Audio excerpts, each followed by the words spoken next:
Olá pessoal, bem-vindos a mais uma conversa com o especialista. Estamos aqui hoje com o Dr. Antônio Bandeira, que é médico infectologista em Salvador, na Bahia. Dr. Antônio, ele tem mestrado em medicina pela Faculdade de Medicina da USP, doutorado pela Fiocruz e atualmente é médico infectologista e coordenador do Serviço de Controle de Infecção do Hospital 2 de Julho, em Salvador. Antônio, bem-vindo, obrigado pela disponibilidade. A ideia é discutir com você a respeito da dengue. Certo, ótimo. É um ótimo tema e muito atual mesmo. Então, vamos partir para discutir. Ótimo.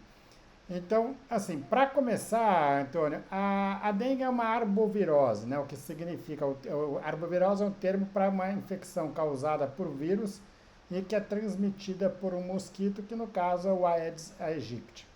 Né?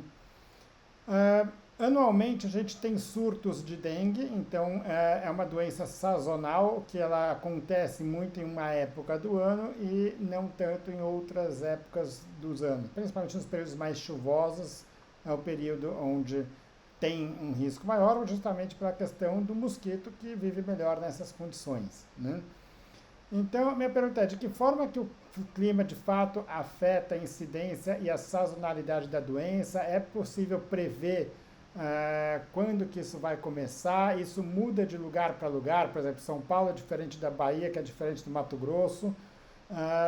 E quando não está nesse surto, a dengue também acontece? Ou seja, é uma doença que você se preocupa o ano inteiro, mas acontece mais em uma época ou ela, de fato ela desaparece fora do surto? Olha, a dengue, ela depende muito realmente de condições sazonais, né? Então, principalmente daquela situação de você tem calor e chuva. Isso faz com que haja uma tendência muito aumentada do vetor, que é o Aedes aegypti, mosquitinho, de se reproduzir rapidamente. E aí ele se reproduz em grande quantidade, e é por isso que nos períodos de janeiro até maio, né, a gente vê no Brasil sempre grandes aumentos da incidência da doença, que é de número de casos novos da doença. Por quê? Porque nesse período você tem calor e você tem chuva em todos os locais praticamente do Brasil, no norte, no nordeste, no sudeste, centro-oeste, sul, está todo mundo mais ou menos nessa pegada. Isso acaba refletindo na facilitação do mosquito. Esse mosquito, na verdade, ele sozinho, sem o vírus, ele não faz nada, ele vai picar uma pessoa e não vai transmitir nada. No entanto, à medida em que você começa a ter mais pessoas infectadas e esse mosquito se infecta também, ele passa a ser um vetor importante de disseminação da doença. A gente vê que o Brasil, a gente teve em 2024, ano passado, o maior número, mais de 6 milhões de casos. E a gente vê que isso se concentrou extensamente no primeiro semestre. Foram tantos casos que até chegou a passar um pouquinho. A gente chegou a ter casos de dengue ainda até setembro, quase. Mas principalmente no primeiro trimestre. Então, essas são as condições que facilitam, não é? E são condições que a gente, hoje em dia, infelizmente, a gente tem como um pouco mudar, porque isso tem a ver com a questão do aquecimento global também. A gente falar, há 15 anos atrás, de dengue no Rio Grande do Sul era impossível. Hoje, o Rio Grande do Sul é um dos estados que tem uma das maiores taxas de incidência. Falar em dengue em Santa Catarina há 15 anos atrás era uma coisa praticamente impossível. E hoje é também um dos estados com maior taxa de incidência. O Paraguai está tendo dengue, teve uma epidemia de chikungunya muito pesada, a Argentina teve dengue. Então, a gente está vendo exatamente essa confluência aí para dengue por conta também dessas condições climáticas. Né? Agora, deu aí novembro, a gente está com um quadro característico de dengue, a gente se preocupa com a doença, um quadro febril, forte, enfim, as características da doença, a gente vai pensar no diagnóstico de dengue ou não? Olha, zero os casos nesse período. Não zera nunca, né? Sempre fica uma quantidade, a gente não tem um número tão alto quanto às vezes no primeiro semestre, Tá, mas sempre tem. é sempre uma Então, preocupação, sempre tem que considerar o diagnóstico, né? sempre. Todo paciente febril que chega numa unidade de saúde, um quadro febril agudo, a gente tem que sempre colocar no diagnóstico diferencial a dengue, né? Sem dúvida nenhuma. E é por isso que a gente sempre orienta que, mesmo antes de você saber o diagnóstico final da dengue, é fundamental a gente orientar já algumas coisas, como a gente vai falar, como hidratação vigorosa, porque se for uma virose que não seja dengue, essa hidratação vigorosa não vai ter nenhuma repercussão clínica para o doente. Mas sendo dengue, ela é muito importante para manter exatamente a estabilidade do sistema vascular, porque a dengue é uma doença é importante que se saiba, é uma doença vascular. O vírus ele é capaz de se reproduzir no endotélio vascular, nas células endoteliais, ou seja, exatamente nos vasos sanguíneos.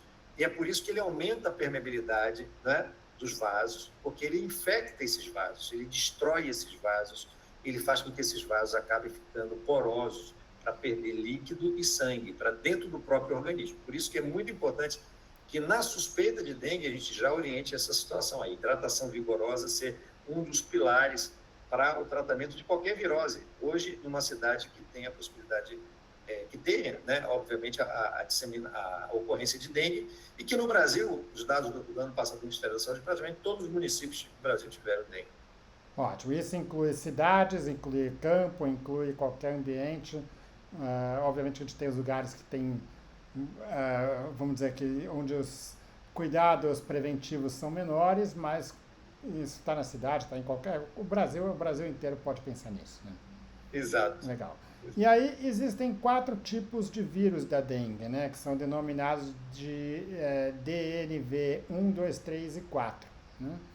Isso. A característica da doença é semelhante em todas elas, é um diferencial apenas através de, vamos dizer, de testes laboratoriais. O que muda a gente saber qual é o tipo de vírus?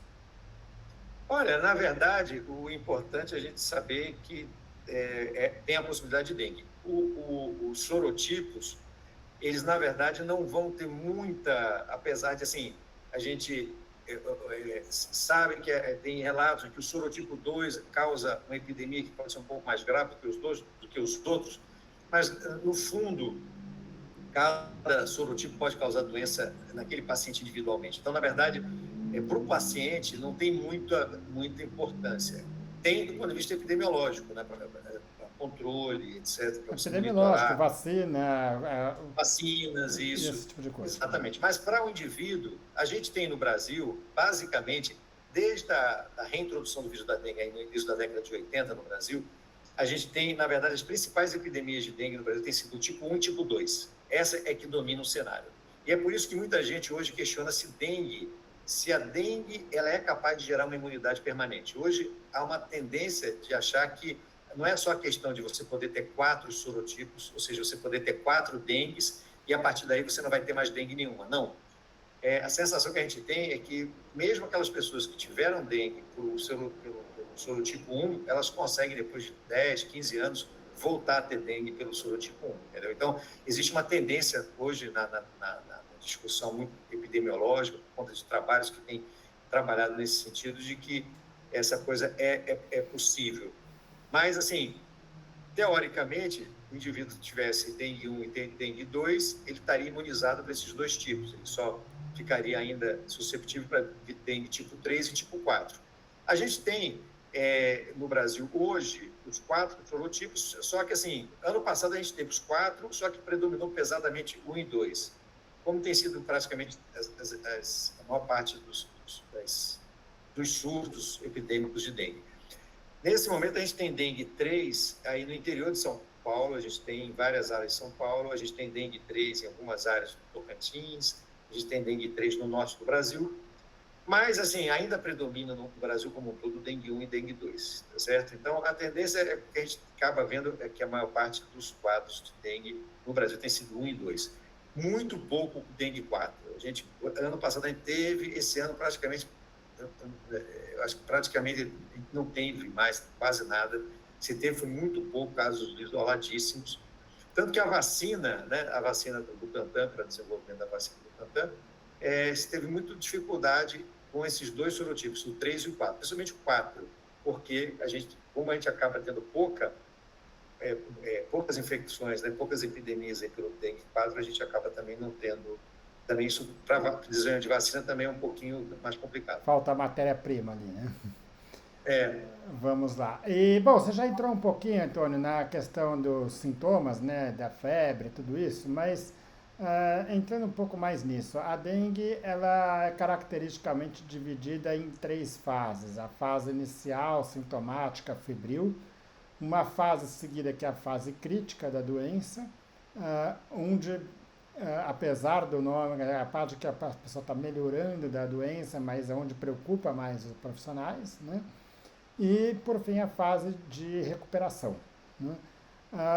Quando que a gente...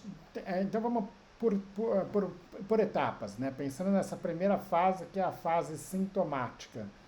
Quando que a gente suspeita da dengue? Quando que a dengue se torna realmente um diagnóstico, talvez, principal para a gente descartar aí?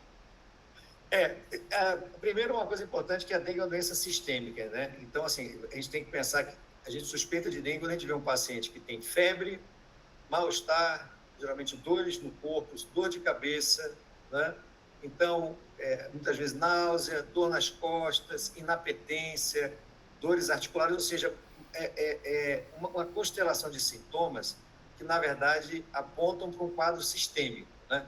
Você tem febre, dor de cabeça, você tem febre, dor de cabeça, dor no corpo, você tem febre, dor de cabeça, dor no corpo e lacidão, uma moleza, né? Você tem febre, dor de cabeça, dores no corpo, dores musculares, dor nas costas, um pouquinho de dor articular. Isso se constitui, é bem diferente, por exemplo, de um quadro respiratório, onde o indivíduo vai ter coriza, onde ele vai ter tosse, vai ter dor de garganta, não é isso? Vai ter falta de ar. Então, isso diferencia completamente. Isso diferencia do indivíduo que chega com uma queixa de infecção urinária, ardência miccional, ou o indivíduo que chega, por exemplo, com uma pneumonia, ele tem febre, mas tem dor torácica, entendeu? Então, tosse, expectoração. Então, a dengue, ela não é uma doença, vamos chamar assim, de segmentos. Ela não vai afetar o pulmão, ela não vai afetar a garganta, ela não vai afetar a urina, né? Ela não vai gerar um corrimento. Ela é uma doença sistêmica, porque o vírus se reproduz nas células de defesa do corpo e ele se reproduz também nos vasos sanguíneos. Então, os sintomas que ele dá são, na verdade, de uma infecção sistêmica, de produção de citocinas. Então, é isso que a gente vai esperar do doente. E, de repente, ele começa a ter febre alta, dor de cabeça, mal-estar no corpo, e ele vai chegar para o médico e vai dizer: doutor, eu estou com uma virose. Muitas vezes ele já vai dar o diagnóstico para o próprio médico, dizer: eu estou com uma virose. E realmente ele está com uma virose, tá certo? E é muito importante o profissional médico, naquele momento que ele não consegue fazer um diagnóstico segmentar, ou seja, ele não é uma faringite purulenta, não é uma pneumonia, não é uma sinusite, não é uma infecção urinária, não tem uma coisa segmentar, é um quadro difuso, é um quadro geral, ele pensar na dengue. Bom, vários vírus podem fazer isso, mas a dengue é importantíssimo que eu leve em consideração. Tá certo? Então, essa é a fase febril, né? E geralmente na dengue, ela dura 3 a 4 dias, tá certo? Então, ela não dura muito tempo também. Aí a fase que o indivíduo está com o corpo mais quebrado, etc. Legal. E aí chegou na pronto-socorro um paciente com esse quadro, né? Característico de dengue. E aí, como é que é o diagnóstico? Todo mundo precisa fazer o teste da dengue para confirmar? Como é que funciona a investigação aí? Pois é. Aí, nesse momento, que geralmente vai ser na UPA que esse paciente chega com esses sintomas, é fundamental que o médico avalie esse doente e coloque esse doente no diagnóstico diferencial. Então, o diagnóstico diferencial para dengue, para uma situação mais grave, sistêmica, a gente sempre pensa assim: bom, eu tenho dengue, mas eu tenho que procurar diagnóstico diferencial de uma causa multissistêmica, certo? O doente, então eu vou pensar, será que esse paciente ele pode ter uma meningococcemia, por exemplo? Então, o doente vai chegar com febre, vai chegar com dor de cabeça, com mal-estar no corpo, tá certo? E muitas vezes também, às vezes até diarreia um pouco, o doente com meningococcemia chega. Então, é você olhar. Uma das coisas fundamentais do diagnóstico diferencial é você olhar se o indivíduo tem, por exemplo, petequias, né? A dengue, ela pode fazer petequias, né, no corpo. Então, isso já é um sinal positivo, mas a meningococcemia também. Então, já é outra coisa que começa a muitas vezes, deixar o diagnóstico diferencial, você ficar muito atento para isso. Uma das questões fundamentais desse aspecto é você observar o aparecimento rápido de petequias que se desenvolvem rapidamente. Isso a dengue não vai fazer. A dengue vai fazer petequias, geralmente, em locais que são dependentes da gravidade, da gravidade, não gravidade do doente, da gravidade mesmo, né? Sim, força de gravidade. Então, assim, no pé que você pode ver uma petequia. Raramente o doente com dengue vai ter petequias aqui no membro superior. Se o indivíduo começa a ter, chega para você com um quadro de poucos dias, 2 dias, geralmente o indivíduo que chega na UPA, às vezes até com 24 horas, e já está com petequias, por exemplo, subconjuntival, é muito raro. Praticamente, eu nunca vi paciente com dengue com hemorragia subconjuntival. Então, se ele faz uma hemorragia subconjuntival, faz uma peteca subconjuntival, fica atento à possibilidade de meningococcemia. Então, é uma coisa que você já tem que pensar. Bom, existem outras causas de quadros febris menos graves, né? Ele pode ter um quadro só de uma virose, tipo um Coxsackie, um enterovírus. E aí, de qualquer forma, o que vai ser importante? O ideal é que você examine o doente todo para afastar a possibilidade dele ter um quadro segmentar, não tem. Você pedir pelo menos um hemograma, uma velocidade de sedimentação, uma proteína C reativa e as provas de função hepática. Por quê? A dengue, ela com frequência faz um pouquinho de plaquetopenia já no início, tá certo? Então, se você pega um doente com um leucograma mais ou menos leucopênico e tem um pouquinho de plaquetopenia, isso sugere muito dengue. Se você pega um doente com esse hemograma e tem algumas alterações de transaminase, alterações frequentemente discretas, transaminase 70, 75, 80, isso sugere mais ainda a possibilidade de dengue. Então, isso vai te ajudar muito, tá certo? É muito importante. Esse laboratório eu chamo inespecífico para dengue. Então, é um laboratório que o médico tem à disposição dele no PA. Aquele PA ele tem. Ótimo. Só antes de evoluir com isso, eu ia perguntar para você daqui a pouco, mas eu já aproveitando que você falou disso, o hemograma é um dos exames que normalmente quem está com dengue, especialmente os quadros que estão preocupando um pouco mais, é o exame que vai ser feito de controle para entender um pouco a gravidade, a evolução da doença, né? E o hemograma é um exame de sangue que ele divide, basicamente, ele avalia três grandes grupos de componentes, né, que são as células que transportam oxigênio, que é a hemoglobina, ele avalia as plaquetas e ele avalia os leucócitos, que são as células de defesa do corpo. Todos esses três grupos, todas essas três partes do hemograma, vamos dizer assim, são afetados pela dengue e como é que ela afeta o hemograma? Pois é. A parte, eu diria, do hemograma das células vermelhas, o que acontece? Normalmente, logo no início, elas estão assim, elas não vão alterar muito, né? Nem o hematócrito, nem a hemoglobina. Elas vão se movimentar à medida em que o processo de dengue nos vasos sanguíneos ele começa a se tornar mais intenso do ponto de vista de aumento da permeabilidade vascular.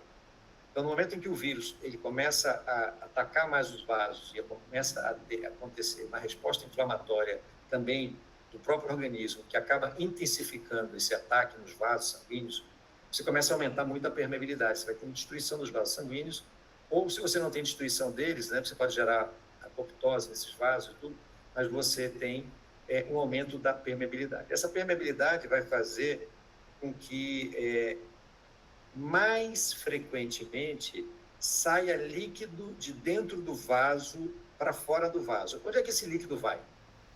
Esse líquido vai para as coxas, para as pernas, para o músculo, vai para dentro do abdômen, vai fazer uma ascite secundária, vai para a cavidade torácica para fazendo derrames pleurais, ou seja, vai fazendo derrames cavitários. Isso vai também para a musculatura. Isso vai saindo do vaso, esse líquido, vamos chamar assim, esse ultrafiltrado de plasma, ele vai saindo. No início, acaba saindo mais plasma do que células vermelhas. Então, qual é a consequência do hematócrito? Ele é hemoconcentrado, certo? A hemoconcentração é uma resposta, na verdade, é uma consequência dessa porosidade, vamos chamar assim, do vaso sanguíneo, que acaba sendo seletiva no certo início. À medida que esse vaso sanguíneo ele vai ficando mais atacado, vai começar a sair plasma, mas vai sair também as células, as hemácias. Então, vai começar a sair um líquido mais hemorrágico para dentro das cavidades, do mesmo jeito, para a musculatura, para tudo que é lugar. Isso vai saindo. E esse líquido que sai, ele não contribui do ponto de vista hemodinâmico. É como se o indivíduo tivesse perdido esse líquido, tá certo? Apesar de estar dentro do corpo, ele não funciona como um líquido para o processo de normal hemodinâmico de um líquido que funciona para poder levar estabilidade hemodinâmica, levar as células, etc. Ele está perdido, ele está no terceiro espaço, ou ele está nas cavidades. Então, o que a gente vai ver é isso, essa hemoconcentração. Essa hemoconcentração, inclusive, ela é clinicamente um dos componentes do que a gente chama dos sinais de alerta. O único componente, inclusive, hoje, laboratorial, para a gente pensar em sinal de alarme na dengue, é a hemoconcentração, que é uma concentração que a gente, assim, em média, que a gente pode falar assim, de forma geral, né, ela depende do hematócrito da pessoa. A gente trabalha, de certa maneira, um hematócrito concentrado, é um hematócrito que está mais do que 20% do seu nível basal.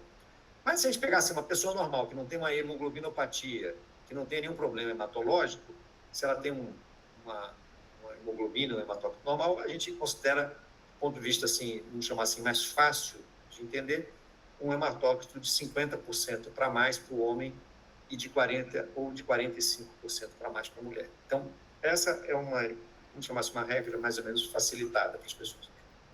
Ótimo, e justamente, então, quer dizer, o hematócrito, então, só para ver se a gente está na mesma linha, o sangue a gente vai ter as células vermelhas e tem o plasma, né? Se você perder o plasma, fica muitas células vermelhas. Então, por isso que é considerado um fator de gravidade da dengue, porque se ele esse hematócrito está aumentando muito, significa que ele está perdendo muito o líquido para o plasma, que é um dos principais fatores de gravidade da doença, né? Então, esse é um ponto. Tá, legal. E aí vamos para as outras partes do sangue, então. Para as outras partes, o leucograma, normalmente, no início da doença, o leucograma ele é um leucograma leucopênico. A tendência, logo nos primeiros dias, 3 dias, até o 4º dia da dengue, é você ter um leucograma assim, com 4.000, 3.500, às vezes um leucograma normal também pode ser 5.000, 6.000, mas ele é um leucograma ou normal, ou ele é um leucograma mais para leucopenia, tem de baixar um pouquinho, certo? Só que à medida em que se esse paciente começa a hemoconcentrar e começa a dengue ficar mais grave, a tendência é o leucograma subir. Ele começa a subir em resposta à atividade inflamatória que começa a aumentar, tá certo? Então, o paciente começa a fazer dengue mais grave, você começa a esperar uma leucocitose, que geralmente ela é uma leucocitose sem desvio para a esquerda, ou seja, é um aumento de leucócitos que está, na verdade, respondendo a um processo inflamatório, certo? Então, é uma alteração que a gente não vai de alguma forma mudar muito o seu pensamento da evolução da doença. Isso, não vai. Só ficando atento, porque quanto mais essa leucocitose progride, mais atenção você tem que ter, porque a atividade inflamatória está aumentando. Essa atividade inflamatória ela está diretamente relacionada ao dano vascular. Porque quando o organismo... É que nem na Covid, lembra? Quanto mais a gente aumenta a atividade inflamatória, mais a gente agride o próprio corpo. Isso vai piorando os sintomas clínicos, entendeu?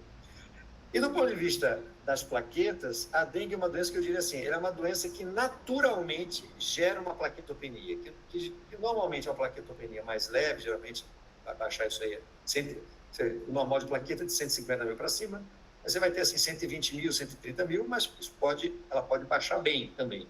Ela pode baixar bem ou ela pode baixar um pouco, mas geralmente a dengue tende com frequência a mexer na plaqueta. Por quê? Uma situação bem simples. Se eu tenho agressão vascular, eu tenho um monte de buraquinho no endotélio, concorda?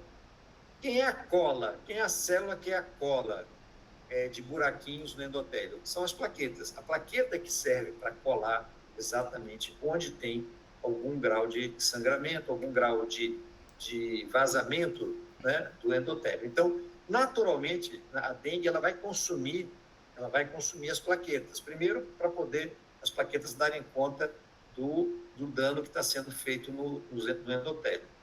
E também a plaqueta, pelo processo inflamatório que a dengue gera no próprio organismo como um todo, uma doença sistêmica que eu falei desde o início, você, as citocinas geradas, elas também acabam tendo um fator de, muitas vezes, de acelerar a destruição de plaquetas.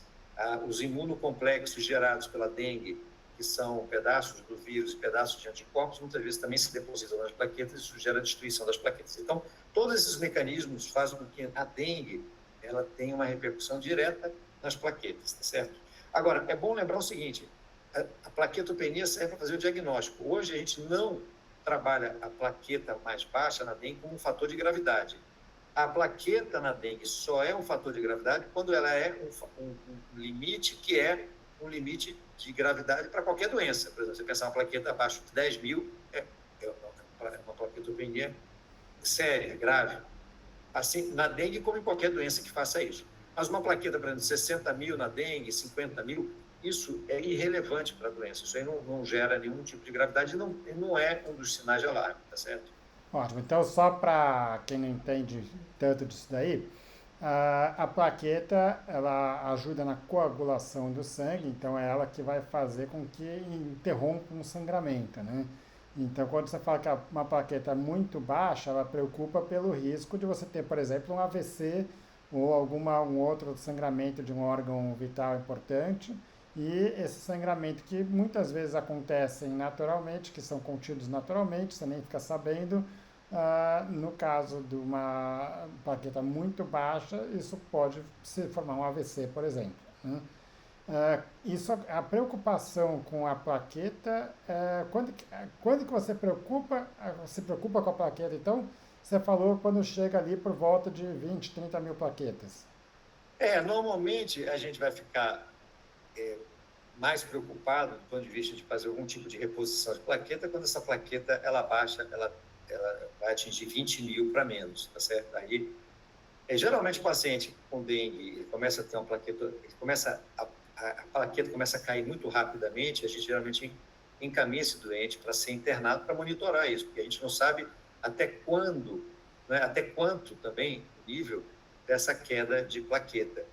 Isso pode, para cada pessoa você tem uma resposta.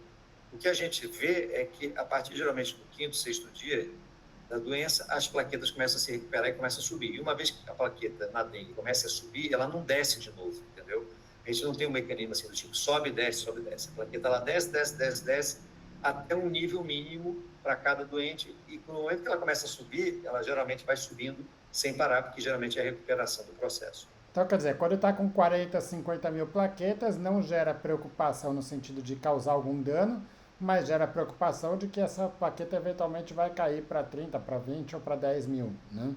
Então, por Exato. isso que quando chega nesses níveis, você acaba internando e fazendo monitoramento. Uma vez que ela começou a subir, se está dentro de um nível razoável, você não se preocupa mais com isso. Exatamente. Isso mesmo. Tá ótimo. Bom, discutimos bem o hemograma e os testes de dengue especificamente para fazer diagnóstico sorológico. Pois é, o teste da dengue, eles podem ser, eu diria assim, podem ser divididos naqueles testes rápidos que podem estar disponíveis na unidade de pronto atendimento, na emergência, e os testes que são os testes mais específicos, que a gente não vai ter o resultado naquele momento, né, que não são testes rápidos, que no caso são a sorologia para dengue e o PCR para dengue, tá certo? Então, assim, para o teste disponível numa unidade de emergência é o teste rápido. E a gente tem dois tipos de teste rápido. Um teste rápido, ele detecta IgG e IgM para dengue, ou seja, ele detecta os anticorpos, sendo que o IgM é o anticorpo que indica infecção aguda. E o outro teste rápido para dengue que a gente tem é o teste chamado do NS1. O NS1 é, na verdade, um teste que, na verdade, detecta uma proteína do próprio vírus, tá certo? Então, ele é um teste que busca ele identificar a proteína do vírus. Quando é que a gente... qual é o período que esses testes aparecem, esses testes rápidos, né? O NS1, ele geralmente aparece logo no início da doença, então logo no primeiro dia ele deve ser positivo, até no máximo os quinto a sexto dia de doença, tá certo? Isso contado do primeiro dia de sintomas. Já o IgM, mesmo no teste rápido, a gente espera que comece a ficar positivo a partir do quinto, sexto dia. Então, esses dois testes rápidos, eles se complementam, o NS1 e IgM para dengue, tá certo? Um mais precoce e o outro pegando assim a partir do quinto, sexto dia. Mas tem um porém.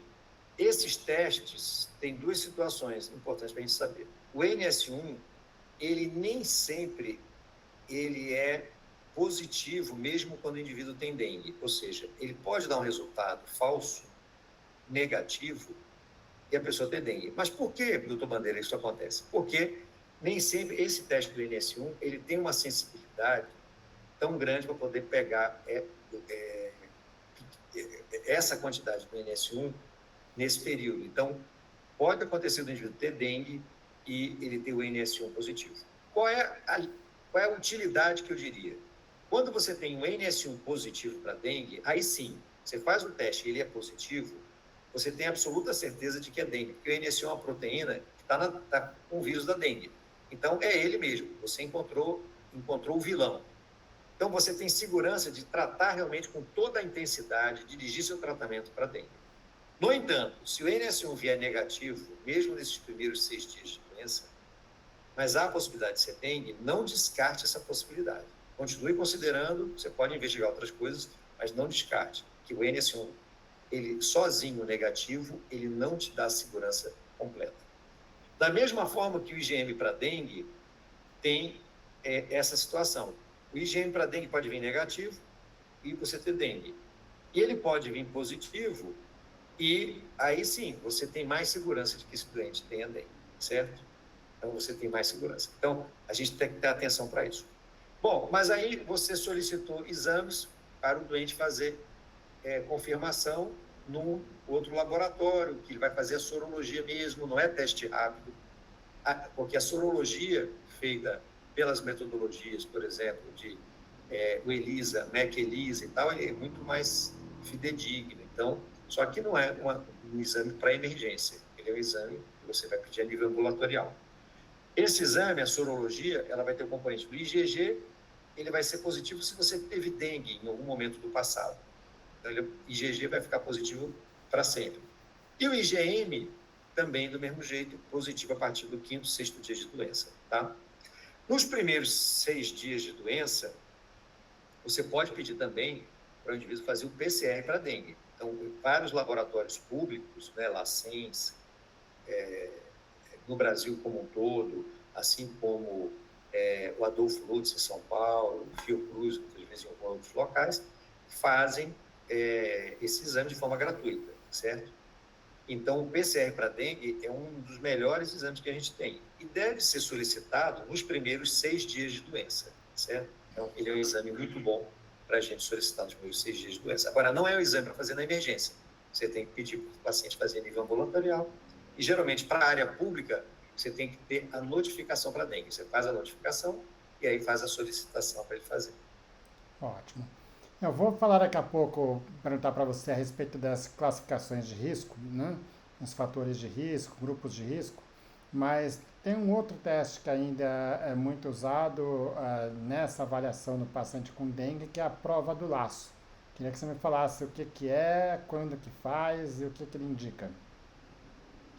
A prova do laço é um exame para quando você examina o doente com dengue, a gente sempre deve fazer. Por quê? A prova do laço é um exame muito simples, muito inespecífico. Ele, na verdade, você coloca, né? Você vai colocar um esfigmomanômetro no braço do doente, vai ver qual é a pressão arterial sistólica e a diastólica. E você vai botar o esfigmo no meio do caminho, entre a sistólica e a diastólica, acima da diastólica e menor que a sistólica. E vai deixar isso aí pelo menos uns 3 a 5 minutinhos. Por quê? Como você está mantendo o esfigmo abaixo da sistólica, a pressão arterial para aquele membro está passando bem. Mas como ele está acima da diastólica, a pressão de retorno venoso ela vai ser dificultada. Então, você vai engurgitar os vasos venosos e, consequentemente, também os vasos dos capilares. Se a gente tem a dengue, como eu falei para vocês, é uma doença que afeta os vasos capilares, né? Aumenta a permeabilidade, esse aumento de pressão capilar vai aumentar a saída de líquido e de células de dentro do vaso. Então, você vai ter a saída de líquido e de hemácias. E essas hemácias vão ser representadas pelas petecas. Então, depois de uns 3 a 5 minutinhos, você desinsufla o esfigmomanômetro e você vai contar as petecas que ocorreram a partir de onde estava o esfigmo, a jusante. E aí você vai contar. Se você contar numa superfície de mais ou menos um polegar quadrado, que é 2,5 centímetros quadrados, que é mais ou menos um polegar grande, você faz uma bolinha assim, de 2,5 centímetros, faz um círculo e conta ali. Se tiverem pelo menos aí 20 petequezinhas, esse teste é positivo.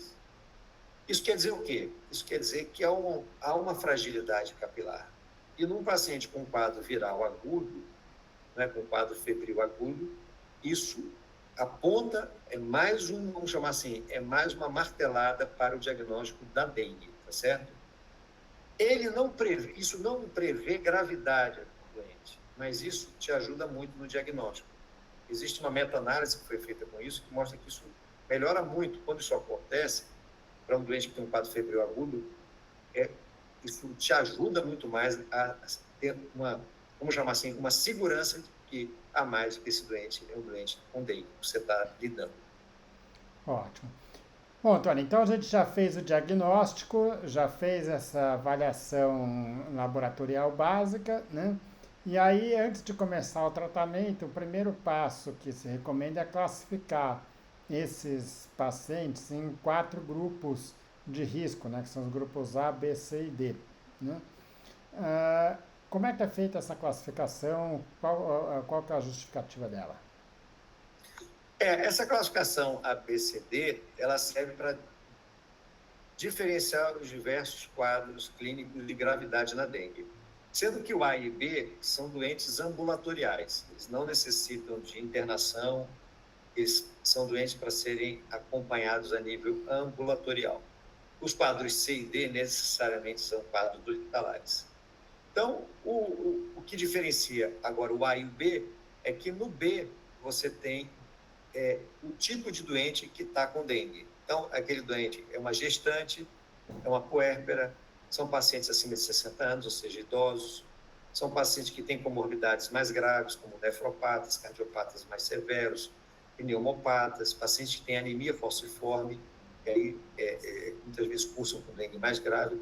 Então, na verdade, o que vai diferenciar basicamente o grupo A e o B apesar de eles estarem sendo doentes ambulatoriais, não serem doentes para serem hospitalizados, eles não têm sinal de alarme, mas eles são pacientes diferentes. Um é um paciente jovem, que vai, com certeza, tem tudo para ter uma dengue mais tranquila, e o outro não, é um paciente mais idoso, um paciente nefropata, etc. E tal, certo? Mas em ambas as situações, tanto o grupo A quanto o grupo B, o manejo é ambulatorial, certo? E o que é fundamental para esses doentes?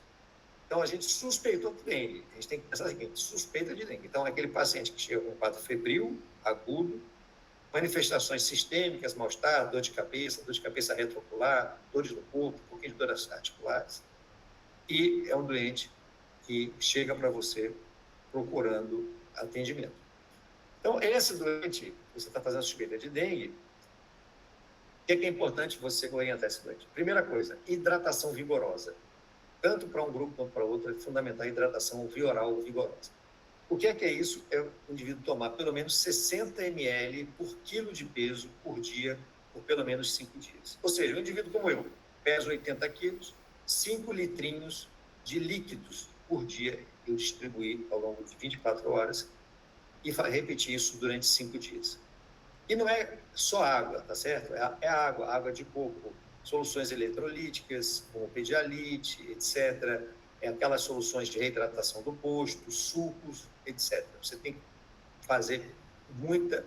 não é só H2O, não é porque água pura não tem eletrólito. Então, não pode ser só água pura, tem que ser essa combinação aí que eu falei.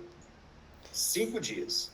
É interessante isso que você fala, eu trabalho bastante com a parte de medicina do esporte, a gente está tendo uma preocupação grande com isso, por conta de esse excesso de... as pessoas falam, pô, precisa hidratar. A gente tem tido mais problemas com o excesso de hidratação do que com a falta de hidratação no esporte.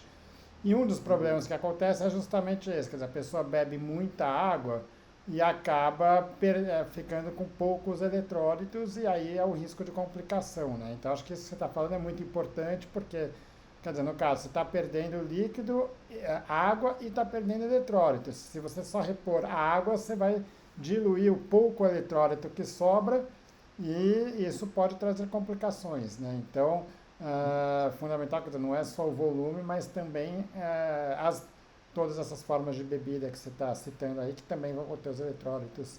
Normalmente, eu li, me corrija se for isso, a recomendação é ter um terço de líquidos, pelo menos, que seja composto ou com soro de reidratação ou com alguma forma de reposição com eletrólitos, e dois terços com água. Seria isso? Um terço de soro de reidratação, se o indivíduo consegue já acessar isso lá no posto, ótimo. E os outros dois terços, eu diria que não seria só água também, não. Seria água junto com água de coco, seria água junto com pedialite, sucos. Ele fazia a variação. É sempre bom a gente, como você citou muito bem, não ter somente água pura. A água pura, eu diria assim, no máximo um terço de tudo, entendeu? Botar dois terços dessa combinação, porque precisa realmente do eletrólito, porque você está perdendo eletrólito. Mesmo que você perca o terceiro espaço, você está perdendo. Então, tem que ter essa reposição. Senão você faz hiponatremia, começa a fazer um monte de complicações aí. Entendeu? Ótimo. Realmente. Bom, esses aí eram os grupos A e B, e aí o grupo C e D? A e B, isso. Ou no grupo A e B ainda, você pode usar dipirona para febre, para dores no corpo, você pode usar ondacentron para náusea, entendeu? Você pode usar os sintomáticos, que são importantes. Né? Ótimo, então tá. Agora, Aproveitando, aproveitando só do que você falou agora, quer dizer, a dengue é uma doença que ela é dinâmica, né? Então você pode, o paciente que está no grupo A, ele pode passar para o grupo B e para o grupo C, né? E aí muda a conduta, né? Então, como é que é o acompanhamento desse paciente? Porque ele vai ser tratado ambulatorialmente, mas não é assim, vai para casa, não se preocupe, esquece da doença e pronto, né? Quer dizer, tem que ter os cuidados de tratamento. Quando é que você olha e fala, não, está hidratando, está tomando dipirona, está tratando as queixas, e se fala, não, olha, tem alguma coisa, todo paciente precisa ser revisto, quando está cedendo a febre, ou tem sinais de alerta que falam, olha, nesses casos você precisa procurar o hospital, como é que funciona isso? Pois é. Então, vão ser duas coisas fundamentais. A primeira, tem a suspeita de dengue, está bem, hidratação é fundamental nessa intensidade, junto com os sintomáticos. E o outro pilar são os sinais de alarme, que o doente tem que saber e o médico tem que saber também. Por que o doente tem que saber? Porque mesmo que ele esteja bem, como você colocou aí muito bem, ele seja grupo A ou grupo B, ele pode, em algum momento, caminhar para o grupo C. O que é que diferencia o A e B do C e D? A e B do C e D é sinal de alarme e sinais de gravidade. Mas antes da gravidade aparecer, tem um sinal de alarme. Quando o paciente tem sinal de alarme, ele necessariamente pula para o grupo C, independente se ele seja A ou B. Então, o sinal de alarme vai ser fundamental para ele pular. E o sinal de alarme, ele pula para o grupo C, e tanto o grupo C quanto o grupo D, necessariamente, você tem que tratar esse paciente internado. Seja internado inicialmente na UPA, seja internado numa UTI, onde for, ele vai ter que ser internado. E quais são os sinais de alarme, então? Que é importante que o doente saiba, porque se ele apresentar, ele tem que ter conhecimento disso, porque se ele estiver em casa e começar a ter esses sinais de alarme, a família tem que levar ele imediatamente para a unidade de saúde. E o médico, quando atende esse doente, tem que conhecer os sinais de alarme para que o médico reconheça e não dê alta para esse paciente sem internar esse paciente com sinal de alarme. Entendeu? Ele não pode dar alta para esse paciente. Vai ser fria. Então, os sinais de alarme são, primeiro, dor abdominal contínua. Tá certo? Eu vou falar nessa ordem, mas não quer dizer que eles aconteçam nessa ordem. Eu vou citar eles. Eles podem aparecer de qualquer ordem, pode ser qualquer sinal de alarme, aparecer em qualquer momento. Eles não precisam aparecer nessa ordem que eu vou falar. E outra coisa, um sinal de alarme já é suficiente para você dizer que esse paciente tem sinal de alarme. Ele não precisa de 2 nem 3, tá certo? Então, eu vou só aqui listar os sinais de alarme. Então, listando os sinais de alarme. A gente tem A, por exemplo, dor abdominal. Geralmente uma dor abdominal intensa e contínua. Por que ele tem dor abdominal? Porque ele tem vazamento de líquido para dentro da cavidade peritoneal. É aquilo que eu falei. Aumenta a permeabilidade, começa a sair plasma e esse plasma começa a cair na cavidade. Isso dá dor. E a dor peritoneal é muito forte. Então o doente começa a ter dor. Frequentemente, ele tem uma dor que não para. O paciente toma dipirona, toma outras coisas e continua. Então, uma dor abdominal contínua. Se o paciente tem isso e estava fazendo um quadro febril compatível com dengue, esse paciente tem que ser levado imediatamente, porque a hidratação agora dele muda, ele vai ter que ser hidratado do ponto de vista venoso, ele vai ter que ter uma série de cuidados para serem monitorados no hospital. Outro sinal de alarme, vômitos repetidos, vômitos que não param também. Por que isso? Porque esse líquido na cavidade abdominal irrita o diafragma. Então, esse passar de líquido irritando o peritônio, irritando também o diafragma, faz com que o indivíduo muitas vezes tenha vômitos repetidos. Então, às vezes, ele nem se queixa muito da dor, ele tem dor, mas ele nem se queixa. Mas ele começa a ter vômitos repetidos. Então, vômitos repetidos e mantidos. Não é o doente que faz um vômito ocasionalmente. Ele faz 2, 3, 4, 6. Ele vomita o dia todo. Eu já atendi vários doentes com isso. Esse paciente vomita o dia todo. Ele tem 2, 3 dias vomitando sem parar. Tá? Então, isso acontece em adulto e em criança. Outro sinal de alarme é o paciente apresentar hipotensão postural. Então, ele levanta uma cadeira e aquela coisa, vê tudo escuro, sente que vai desmaiar. Hipotensão postural é isso. Ou lipotímia, ou efetivamente ele desmaia. Então, isso é um sinal de alarme. Outro sinal de alarme é sangramento em mucosas. Então, o paciente começa a apresentar sangramento na boca. A mulher, sangramento vaginal, sangramento nasal. Isso é um sangramento em mucosa. Então, esse paciente tem que ir para o hospital, ele tem que ser internado. Tem que ir para uma UPA, pelo menos, para ser avaliado, ficar na UPA, fazer os exames, ser monitorado, ser hidratado venoso. O quinto é você ter alterações de sensório, seja o sensório caindo, ou seja o paciente agitado, o paciente agressivo, muitas vezes. Então, essa variação. Que geralmente não vai ser o paciente que vai dizer, geralmente é o familiar que fala. E aí a gente tem outros sinais de alarme que não são clínicos, assim, né? Então, o próximo é a hemoconcentração, que eu tinha falado anteriormente, paciente que hemoconcentra acima de 20% do seu basal. O outro, que também tem que ser visto por um médico, é hepatomegalia, o paciente que apresenta uma hepatomegalia. Então, esse é também um sinal de alarme, mas é um sinal de alarme que geralmente é o médico que acaba vendo, porque tem que fazer uma medida no próprio doente, tá certo? Então, esses são um conjunto de sinais de alarme. Isso aí, necessariamente, o indivíduo tem que estar admitido em unidade hospitalar, ele vai ter que receber agora um acesso venoso para receber hidratação venosa, tá certo? Essa hidratação venosa, ela é uma hidratação venosa que geralmente a gente orienta que o paciente ele comece a fazer essa hidratação mais ou menos na faixa de 10 a 20 ml por quilo por hora, tá certo? E pode ser tanto ringer lactato quanto solução fisiológica, qualquer um dos dois está aceitável. O importante é você monitorar o débito urinário desse paciente, tá certo? Esse paciente, quando começa a ter débito urinário, ele começa efetivamente a mostrar que está respondendo. Esse paciente precisa, muitas vezes ele vai ter precisar de sangue coletado, hemograma, VHS, PCR, prova de função hepática, prova de função renal, tá certo? Se você tiver condição, faz um raio-x para ver se não tem já algum derrame cavitário. Por quê? Derrames cavitários também representam um sinal de alarme, tá certo? Você só vai ver isso depois de você internar o doente. Vai fazer um raio-x, vai ver derrame pleural.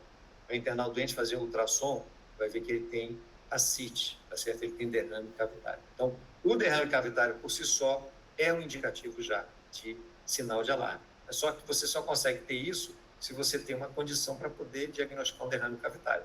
Porque, frequentemente, é muito difícil do médico, numa UPA, conseguir que a ascite que tem numa dengue, esse derrame cavitário, não é grande demais. Então, é muito difícil, pela própria propedêutica, é difícil você ver. Isso, ainda mais numa UPA, um doente assim, entendeu? Que não é diferente de uma ascite de paciente alcoolista, com insuficiência hepática, você tem uma ascite enorme. Os pacientes não, geralmente eles vão fazendo ascite, mas é dependente disso. Mas ele tendo derrame cavitário, você passou o ultrassom, é sinal de alarme. Ele não pode ir embora para casa, entendeu?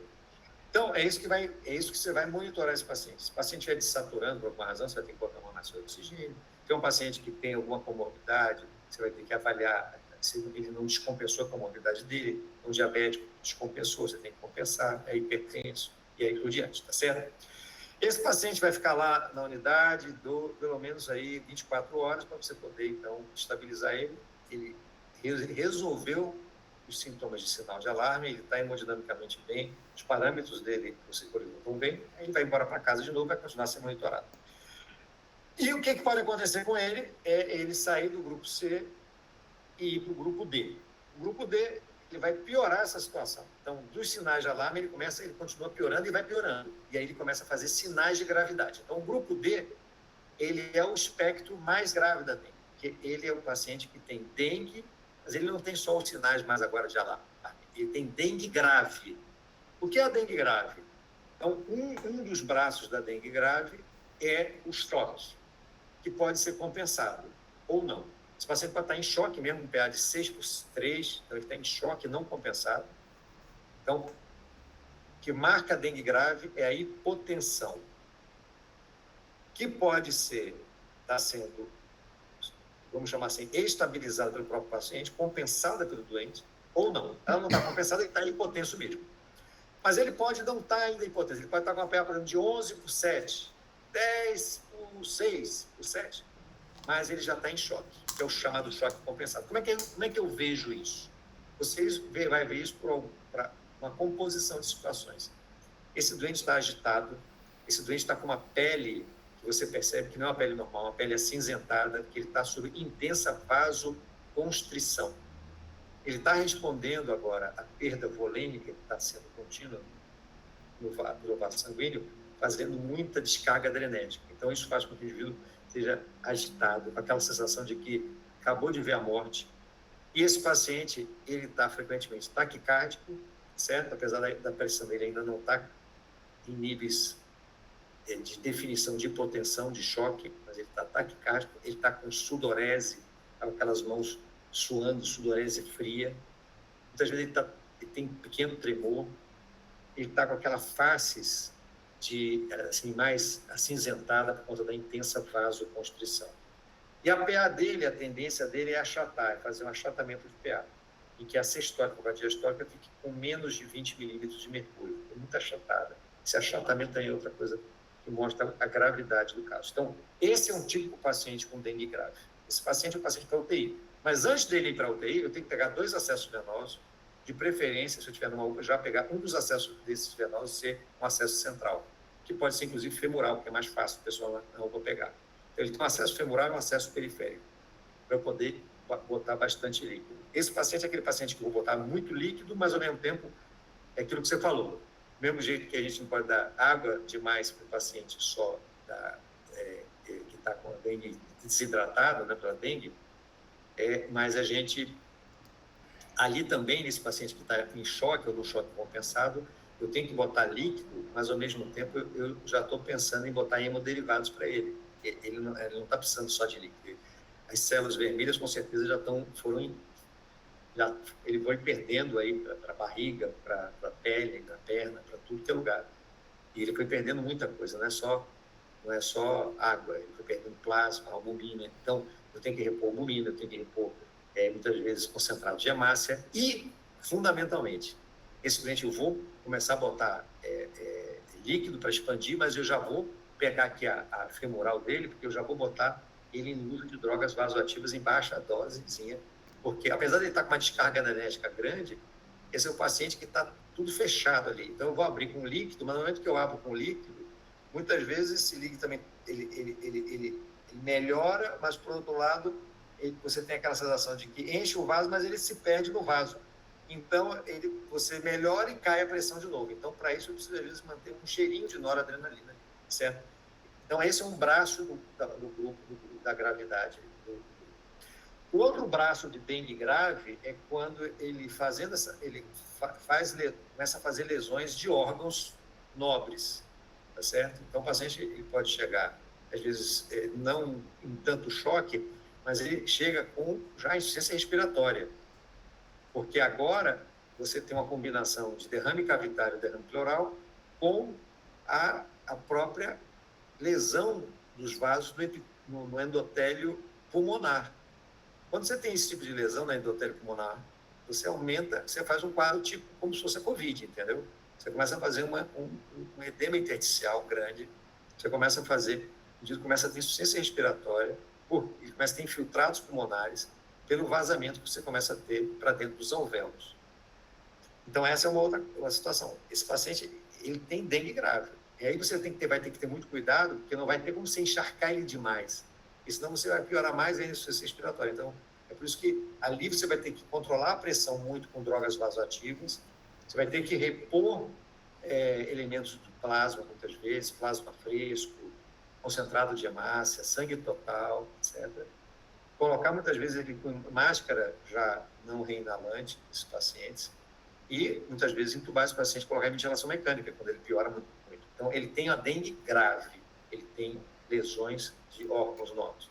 Ele pode ter a dengue grave no pulmão, ele pode ter a dengue grave que começa a afetar o coração, ele faz um quadro de miocardite pela dengue, tem dengue grave que ele afeta a parte renal, então ele começa a fazer insuficiência renal. Então, todo quadro de dengue que se repercute com disfunções orgânicas, ele é considerado uma dengue grave. Então, esse paciente tem que ser estabilizado e encaminhado para a UTI, tá certo? Esse é o caminho. A maior parte dos doentes, quando a gente olha esses pacientes que vêm a falecer, com dengue grave, eles morrem uma parte por conta do choque, que as pessoas acabam não sabendo administrar bem. Não pega aquele segundo acesso, não bota droga vasoativa. E uma outra parte por disfunções múltiplas de órgãos. Então, uma forma do indivíduo ir via óbito é também pelas disfunções múltiplas de órgãos, tá certo? Então, essas são as duas coisas. Então, basicamente, é isso aqui que vai definir esses 4 grupos da dengue. Ótimo.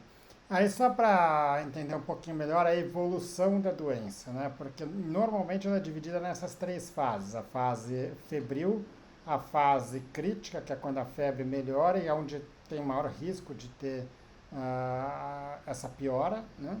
E a fase de recuperação. Essa evolução, é comum o paciente já entrar com esse quadro mais grave no grupo C ou D, por exemplo, ainda na fase febril, ou essa fase febril de fato é um momento que gera uma preocupação futura, vamos dizer assim? Olha, essa é uma pergunta muito boa que você fez aí. Porque a gente que trabalha, eu trabalho muito com dengue, né? Há mais de 30 anos aí trabalhando com dengue e faço parte da Câmara de Óbitos aqui do estado de dengue, acompanho muitos esses doentes, seja diretamente, seja através da Câmara. O que é que a gente vê é o seguinte: dengue, ela pode ir para a gravidade em um período de poucos dias, tá certo? A gente não sabe qual é o doente que vai complicar. A gente, infelizmente, não tem um marcador precoce para isso. Mas o que eu digo é o seguinte: a partir do 4º dia, às vezes até do 3º dia, o indivíduo começa a ter já mostras de sinais de alarme, entendeu? Então, o sinal de alarme pode ser tão precoce quanto no 3º dia ou no 4º dia.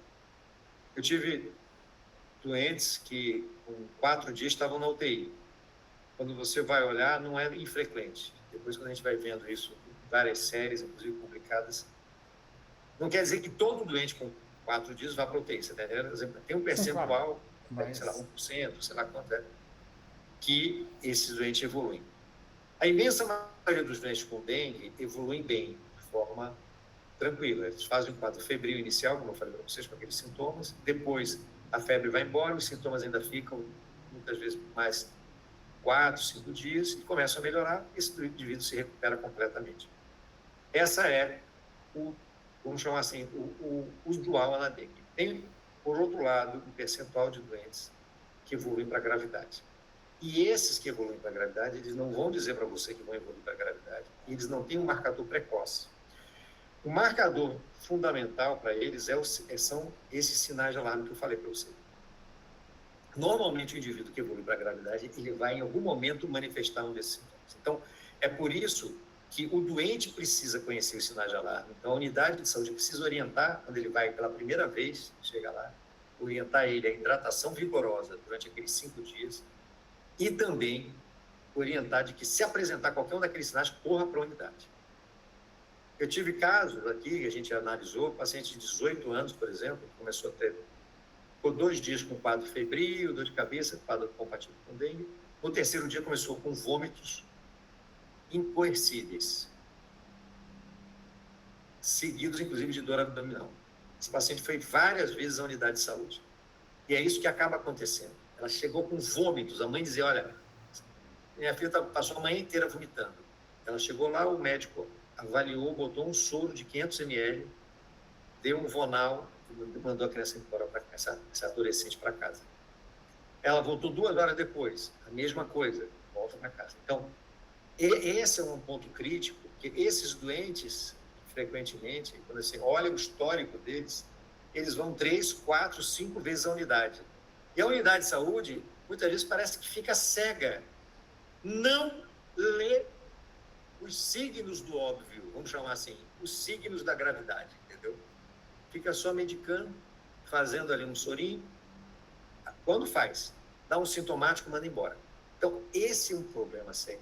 Por quê? Essa adolescente mesmo ficou assim, de madrugada ela voltou para a unidade, aí ela começa a fazer, imagina só, aí ela está saindo do 3º, 4º dia, começa a fazer hipotensão, aí o pessoal começa a se preocupar, ela, durante mais 6 horas, recebe coisa, vai para a UTI, de qualquer forma, toda a hidratação não foi tão vigorosa, não pegaram esses acessos, não fizeram mais. Ela vai para a UTI e acaba falecendo no 4º dia. Então, ela não é uma história individual. Isso é uma exceção. Não é individual. Entendeu? É muito importante que a gente entenda o seguinte: de 100 doentes, 90 vão bem, 10 vão ficar, 6 vão ficar uma evolução meio prolongada, vai ficar um negocinho, 4, a coisa já não vai bem, vão ter sinais de alarme, 4. E 1 vai morrer por conta disso. E muitas vezes, nenhum desses 100 teve avaliação bem feita. Nenhum desses 100. Quer dizer, nem nos 90, não. Os 90 passaram na unidade, só tiveram orientação de tomar dipirona. Mas não fizeram hidratação, não foram orientados à hidratação, não foram explicados sobre sinais de alarme, não tiveram exame colhido. Entendeu? Então, o que a gente vê, eu vejo isso pelo Brasil como um todo, é uma uma coisa difundida no país todo, uma grande falta de conhecimento no manejo da dengue, certo? De hidratar, de manter o paciente monitorado na unidade de saúde, ele vai para casa, mas tem alguém que, olha, qualquer coisa sinta, volta aqui amanhã na unidade, venha, você amarrar esse doente, coletar os exames na hora certa, no momento certo, tá certo? Isso frequentemente não é feito. E para o doente com sinal de alarme, entendeu? Isso é mais ainda, porque o que eu vejo frequentemente, o doente entra, só quando ele faz dengue grave, ele faz choque, aí alguém acorda para ele e diz, não, agora a gente tem um doente grave, mas isso está óbvio. Só que você vai agora pegar o doente no ponto mais crítico, com a maior letalidade possível, onde muitas vezes você vai investir uma quantidade enorme de esforços e o paciente não vai sobreviver. Mas se você tivesse feito isso lá no início, você tinha conseguido. Então, é muito importante que a gente saiba que aquele doente, aquele que evolui mal para dengue, ele não vai te dizer isso, ele não vai piorando assim, no 4º dia está mal, no 5º está pior, no 6º está assim, até o 10º dia não. Ele evolui, começa a evoluir muito rápido, muito rápido. E se você não lê os sinais de alarme precocemente e rapidamente internar esse paciente, tomar as medidas, corre o risco dele evoluir para dengue grave, às vezes em 24 horas. Então, é ficar atento para isso. Ótimo, quer dizer, a evolução da fase, quando passa da fase B para a fase C, para chegar na D não demora muito. Acho que basicamente esse que é o recado, né? Quer dizer, então, exatamente. Ótimo.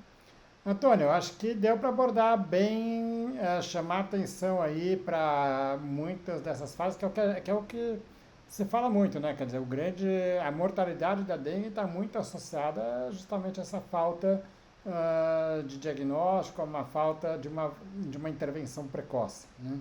Acho que deu para entender bem tudo isso e como que é o manejo da doença. Queria te agradecer mais uma vez a disponibilidade aqui. Tá. Eu acho que assim, dá para... É extenso, né? Mas eu acho que é importante. Eu acho que essa discussão aí é muito importante até para o pessoal se atentar, né? Para essas situações todas. Porque o que a gente vai ver daqui para diante...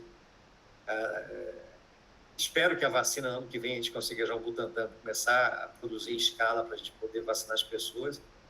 mas a gente ainda vai enfrentar muita dengue esse ano e ano que vem, nos próximos anos, sem dúvida. Obrigado mais uma vez, Antônio.